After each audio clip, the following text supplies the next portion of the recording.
Magandang araw po mga Kapinoy. Kamusta po kayo? Magandang umaga, tanghali, hapon, gabi. Kahit sa parte ng mundo kayong ngayon nandun, ano? Ngayon po ay, ano ba ngayon? Araw ng Lunes, March 10. At papasok ng trabaho, 40 degrees Fahrenheit. Maganda-ganda po ang temperatura ngayon.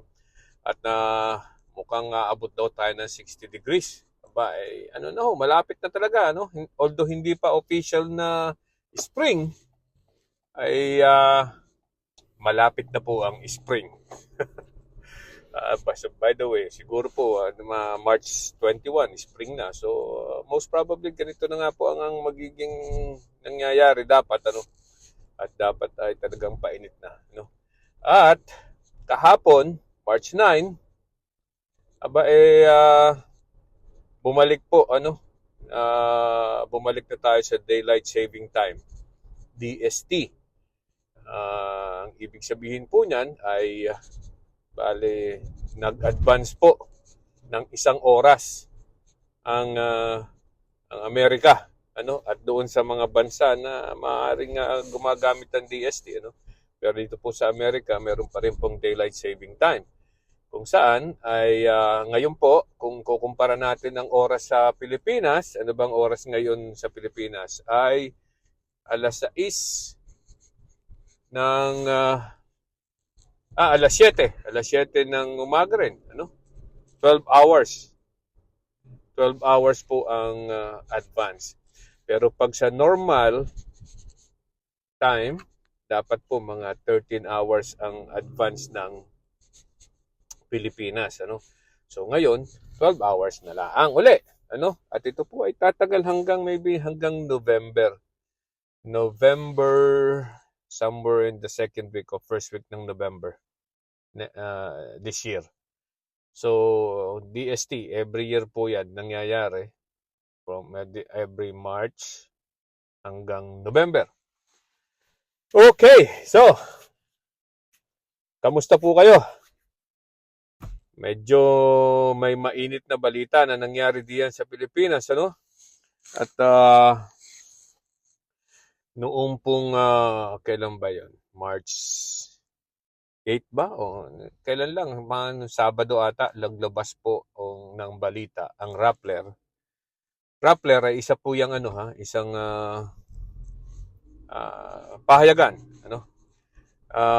Naglabas po ng balita na although sinabi naman nila na unconfirmed pero reliable. Unconfirmed pero reliable, ano? Sabi nila na ito daw ang International Criminal Court ay nag-issue na ng warrant of arrest kay Rodrigo Duterte at sa mga cohorts niya during that time ng deadly drug war, ano. So yun ang sinasabi, ano. At nung Sabado kahapon, medyo na lumabas na nga yung balita na yan, ay natanong ang palasyo.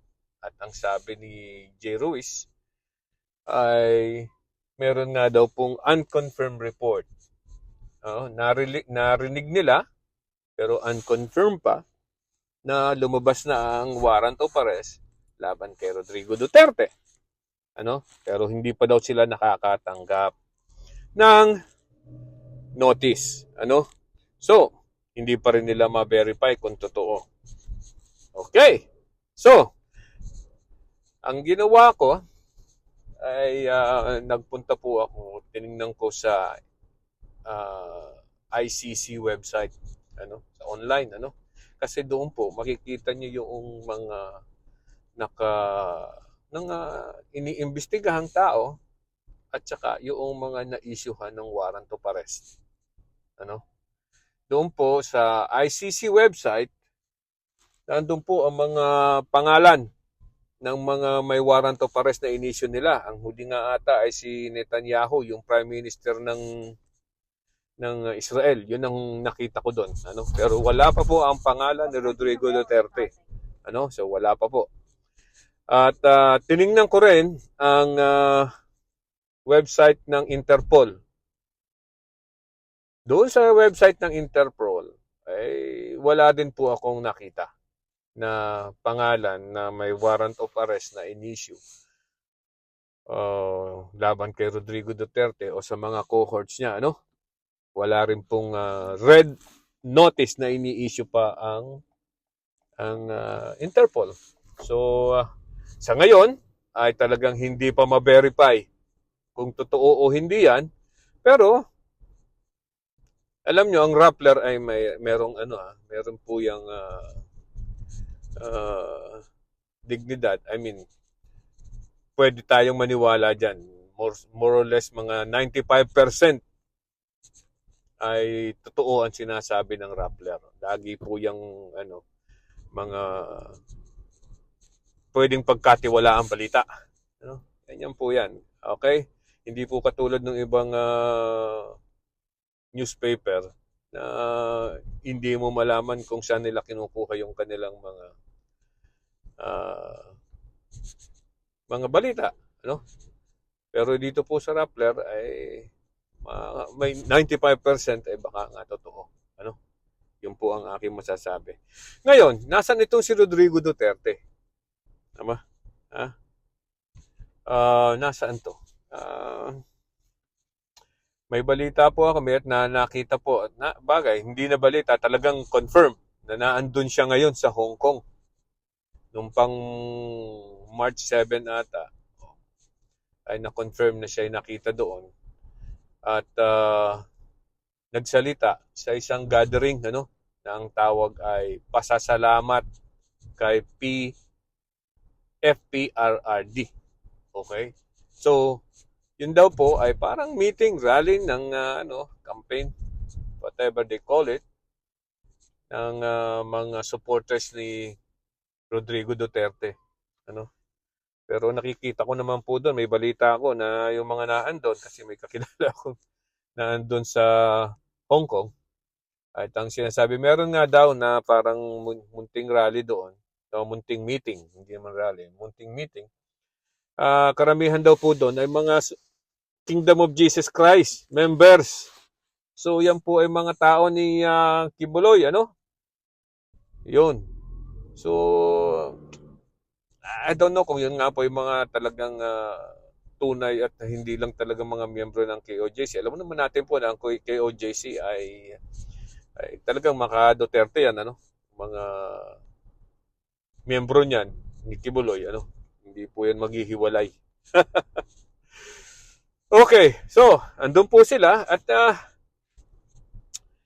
kaduda-duda ang timing, Alam naman po natin na itong si Rodrigo Duterte hindi naman to basta lumalabas ng bansa, Ang huling paglabas ng bansa niya nata ay nung panahong nagkita sila ni Xi Jinping. I don't know when was the last time. Pero yan po ay bihira kasi considering the fact na kahit nung presidente yan, hindi naman naglalabas yan. Diba? Tapos ngayon, hindi na po maganda ang kalusugan yan. So ang point is, hindi yan basta lalabas ng bansa kung hindi yan mahalaga. Yung bang pasasalamat kay PRRD ay, yung meeting na yan ay talaga bang napaka-importante? Right? Para isang matandang katulad ni Rodrigo Duterte at mahina na, ay pumunta diyan para lang magsalita. O baka naman gustong umattend o gustong pumunta sa Disneyland. Baka nga, siguro. So, kaduda-duda po yan. At tapos ang kasama niya, pati yung mga security niya, pati yung kanyang mga abogado, kasama din doon. Kaduda-duda. Hindi kaya na natimbrehan siya na may lalabas na warrant of arrest laban sa kanya? Kaya medyo, alam nyo na, umiska po. At doon muna siya gagawa ng strategy. Paano haharapin tong warrant of arrest na to kung ito man ay totoo. Kaduda-duda po. Nandun din po si Sara Duterte. At hindi natin alam. Ay pasasalamat kay PRRD. Tapos nandun si Sara Duterte. Diba? Hindi naman sa kanya nagpapasalamat eh. Diba? So, medyo yung mga circumstansya na to ay kaduda-duda, no? Kung talagang yan ay para dyan magsalita or para tumakas at wag muna magpahuli sa sa ICC, sa warrant of arrest, ano? So, isa pa, no? Kagabi, March 19 po ng gabi, ay merong unusual movement ang mga activity ang mga pulis diyan sa Davao. Mukhang nagdatingan po sa airport ang mga hindi tagarong mga pulis na may mga dalang mga batuta or mga battle gear ang tawag nila, no? So, unusual din po 'yan, ano? Bakit magpapadala ng mga pulis doon sa Davao? Na? Hindi ba kakayanin ng mga pulis sa Davao 'yan? So more or less meron talagang hinahandang activity ng ang gobyerno diyan sa Davao. Ano? Okay? So, bakit nga kaya sa China nagpunta itong Hong Kong itong Rodrigo Duterte, ano? Hindi kaya natunugan talaga niya na may darating ng may darating ng warrant of arrest. At ang China, although hindi siya po miyembro ng ICC, ay baka nahingi ng asylum. Ano? Baka humihingi ng asylum. Kung sakasakali at lumabas nga yung warrant of arrest, ay hindi siya magpapahuli at magpapakupkup sa China. Ano? Posible, hindi natin alam. Ano? At pero hindi alam nila ay ang China, kahit hindi miyembro ng ICC, ay miyembro po ng Interpol. So,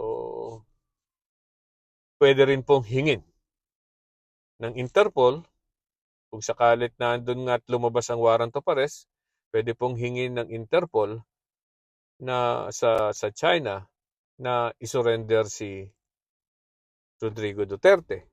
Posible po yan. Ano? Ang tanong diyan ay kung makikipag-cooperate nga ang China. So kung hindi po yan makikipag-cooperate ang China sa Interpol, well, obvious po na ang mga Duterte talaga ay maka-China at mga bata ng Chinese o mga ng China ni Xi Jinping. Ano? Ganun daw po. So nasabi ko sa inyo kanina pala na merong unusual activity sa Davao. Nagpuntahan po, pinadala ang mga pulis, ano, na full battle gear. Natatandaan nyo yung minsang sinabi ni Rodrigo Duterte na kung sakali at meron ngang warrant of arrest laban sa kanya ang Interpol, ay imamasaker niya. Imamasaker daw niya ang Interpol. Ito ang tanong. Alam ba niya ni Rodrigo Duterte na ang mga kapulisan natin ay parte ng International Police? Sila po ay miyembro ng Interpol. So, International Police nga po yan. Signatory tayo diyan. So, hindi po actually Interpol Police o yung mga ahente ng Interpol ang pupunta rito at manghuhuli kay Rodrigo Duterte. Kung hindi po yung mga kapulisan din natin dyan sa Pilipinas, yan po ang manghuhuli sa kanya. Ano? Tinutulungan po at makikipag-cooperate. Katulad ng sinabi ng Palasyo na wala silang choice kung hindi makipag-cooperate sa Interpol kahit sinasabi nila na hindi nila ina-acknowledge na miyembro tayo ng ICC at wala tayo sa jurisdiction ng ICC, pero miyembro tayo ng Interpol. Kaya pag nag-issue ng red notice ang Interpol, obligado sila na sumunod. At sinong padadala ng gobyerno? Yung mga kapulisan natin. Ngayon, ang sabi ni Rodrigo Duterte, imamasaker niya. Sino imamasaker niya? Yung mga kapulisan natin. Yung po ang imamasaker niya. Sus Mariosep. Ano? So, ayan ang I don't know kung anong mangyayari sa susunod, ano? Pero ang tanong ba diyan ay hintayin po natin kung ang tanong diyan ay kung talagang merong warrant of arrest na at kung mag-i-issue ng red notice ang Interpol. At pag nangyari po 'yan, maaring ang hindi nga bumalik itong si Rodrigo Duterte, wala po sa kalidad ng mga Duterte na magpapahuli, yung itsurang 'yan. Sinasabi niya magmamassacre lahat, At any rate, so liliwanagin natin, wala pa po sa website, kung meron man wala pa po sa website ng International Criminal Court ang warrant of arrest laban kay Rodrigo Duterte at wala pa rin pong red notice na ini-issue ang Interpol. Ito po ay basehan lang sa lathala ng Rappler, isang mapagkakatiwalaang pahayagan sa Pilipinas. Okay? So, hintayin natin ang mga mangyayari sa susunod, At tabayanan natin. Okay? Bye-bye. By the way, sa mga hindi pa po nakaka-subscribe, baka naman pwedeng mag-subscribe kung nagugustuhan niyo itong ating mga pinagdidiskusyonan dito. Okay? Bye-bye.